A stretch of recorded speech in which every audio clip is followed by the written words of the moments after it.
کتونکو الب خان شیرپو یم او دې وخت کې په ډسټرک باروم کې یم 400 دلته کې یم د وکیلانو د صوبایي بار سرې سره احتجاج دی.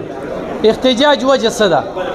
یو ایس راځي خپله منماني ښیي د قطار نه بې قطاره کېږي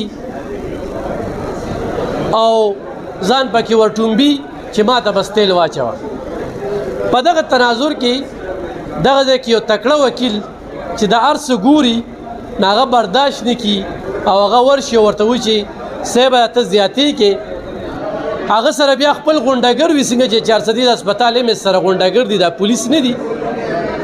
نو هغه وکیل راګیر کړی دی وښلی دی بیا په حوالات کې بند کړی دی.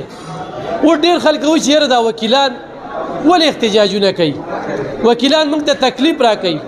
نو آیا هغه جایز دی چې کم هغوی کړي دي بس د دوی نه به څوک تپوس نه کوي؟ او په کم قانون کې دوی له چې کوم دی تنظیم اجازت ورکړی شوی دی؟ په تاریخ کې په لومړي ځل په دې حکومت کې هم دا وکتل چې بیروکریټ اوس احتجاج کوي. بیروکریټ چې کوم دی اوس پوندې مضبوطوي. بې حسه حکومت دی نه د تپوس کولی شي او نه جواب ورکولی شي هلته کې په وکیل باندې تور لګوي.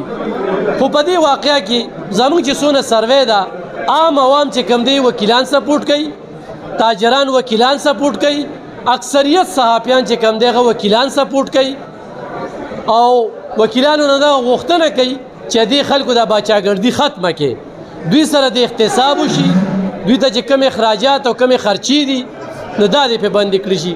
دا د دوی اوس میټینګ دی او د میټینګ د پاره چې کوم دی دوی به 400 فاروق اعظم چوک ته ځي او هلته کې به احتجاج کوي. ډېرو خلکو ته به دا تکلیف وي چې نن د هغوی تاریخونه بدل شو، هغوی واپس لاړل. خو دا هم یوه ډېره لویه مسله ده. خو چېرې دا مسله د جړلې نه ختمه شوه نو عدالتونو ته به راتګ ختم شي. دلته کې ګاډۍ والا جرمانه، دلته کې چې کوم دی په دغې باندې خو سترګې ورته برندې کړې وي لیکه 10,000 او 20,000 او 50,000 ډېرې ګاډۍ والا ګاډۍ وسوځولې، ډېرو خودکشي وکړله. دا د دې بیروکراټ په وجه باندې.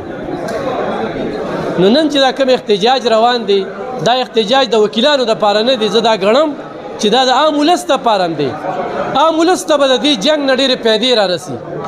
د وکیل او د بیروکراټ ترمنځ چې دا کومه شخړه روانه ده عام ولس ته به د دې ډېره زیاته پیدا رارسي. نو او هغه ثمرات را شروع شوي هم دي.